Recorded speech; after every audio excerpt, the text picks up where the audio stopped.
जय श्री कृष्णा। नमस्कार दोस्तों, प्रिय भक्तजनों, आज की वीडियो में हम आपको द्वादशी पारण में सुनी जाने वाली तुलसी माता की कहानी सुनाएंगे।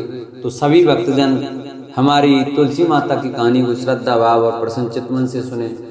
जो भक्त हमारे चैनल पर नए आए हैं, जिन्होंने अभी तक हमारे चैनल को सब्सक्राइब नहीं किया है, वो हमारे चैनल को सब्सक्राइब करें, वीडियो को लाइक करें और कमेंट में ओम नमो भगवते वासुदेवाय, ओम नमः शिवाय अवश्य लिखें। तो आइए भक्तों, हम अपनी कथा को प्रारंभ करते हैं।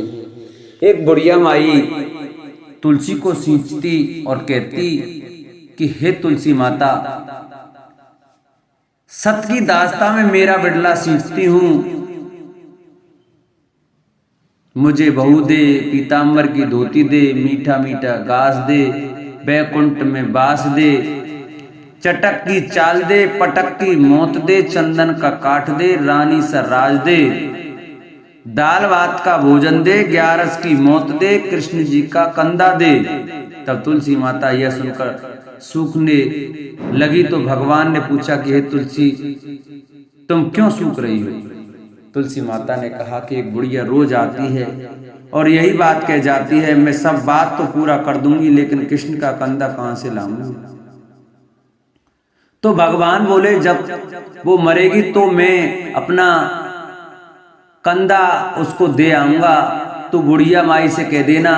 जब बुढ़िया माई मर गई, सब लोग आ गए। जब माई को ले जाने लगे, वह किसी से ना उठी।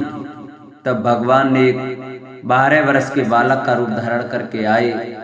बालक ने कहा, मैं कान में एक बात कहूंगा तो बुढ़िया माई उठ जाएगी।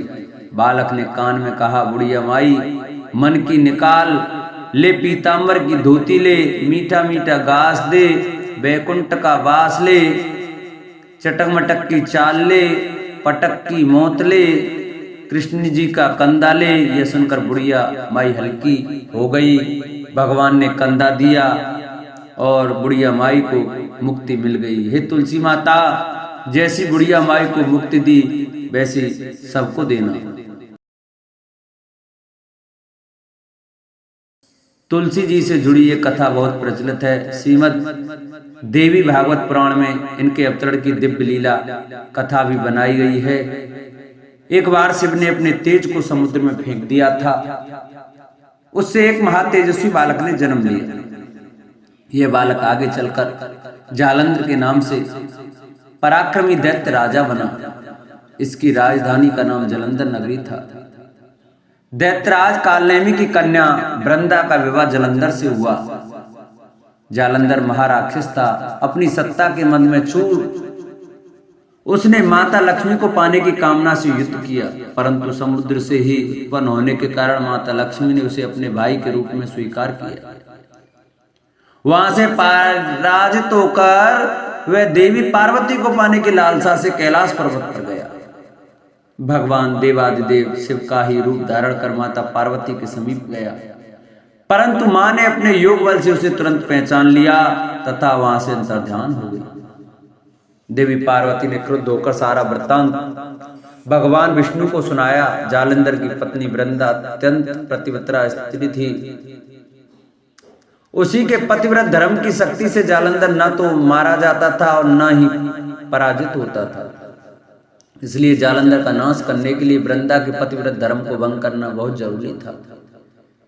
इसी कारण भगवान विष्णु ऋषि का वेश धारण कर वन में जा पहुंचे, जहां वृंदा अकेली भ्रमण कर रही थी। भगवान के साथ 2 मायावी राक्षस भी थे, जिन्हें देखकर वृंदा भयभीत हो गई। ऋषि ने वृंदा के सामने पल में दोनों को भस्म कर दिया। उनकी शक्ति देखकर वृंदा ने कैलाश पर्वत पर महादेव के साथ युद्ध कर रहे अपने पति जालंधर के बारे में पूछा। ऋषि ने अपने माया जाल से 2 बानर प्रकट किए। एक बानर के हाथ में जालंधर का सिर था तथा दूसरे के हाथ में धड़।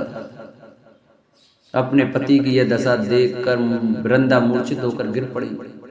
होश में आने पर उन्होंने ऋषि रूप भगवान से विनती की कि वह उसके पति को जीवित करें। भगवान ने अपनी माया से अपने जालंधर का सिर धड़ से जोड़ दिया, परंतु स्वयं भी वह उसी शरीर में प्रवेश कर गए।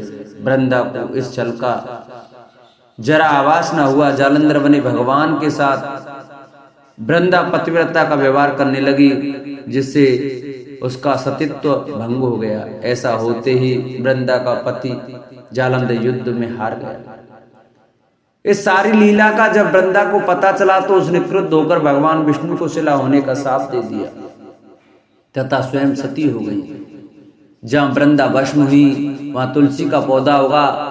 भगवान विष्णु ने वृंदा से कहा, हे वृंदा, तो अपने सतीत्व के कारण मुझे लक्ष्मी से भी अधिक प्रिय हो गई हो। अब तुम तुलसी के रूप में सदा मेरे साथ रहोगी। जो मनुष्य भी मेरे सालग्राम रूप के साथ तुलसी का विवाह करेगा उसे इस लोक और परलोक में विपुल यश प्राप्त होगा। जिस घर में तुलसी होती है वहां यम के दूत भी असमय नहीं जा सकते। गंगा व नर्मदा के जल में स्नान तथा तुलसी का पूजन बारंबार माना जाता है। चाहे मनुष्य कितना भी पापी क्यों ना हो, मृत्यु के समय जिसके प्राण मंजरी रहित तुलसी और गंगा जल मुख में रखकर निकल जाते हैं, वह पापों से मुक्त होकर वैकुंठ धाम को प्राप्त होता है। जो मनुष्य तुलसी व आंवलों की छाया में अपने पितरों का श्राद्ध करता है उसके पितर मोक्ष को प्राप्त हो जाते हैं। उसी दैत्य जालंधर की यह भूमि जालंधर नाम से विख्यात है। तो तुलसी माता की जय। जिन भक्तों को हमारी तुलसी माता की व्रत कथा अच्छी लगी हो वो हमारी वीडियो को ज़्यादा से ज़्यादा शेयर करें, चैनल को सब्सक्राइब करें, वीडियो को लाइक करें और कमेंट में ओम नमो भगवते वासुदेवाय अवश्य लिखें।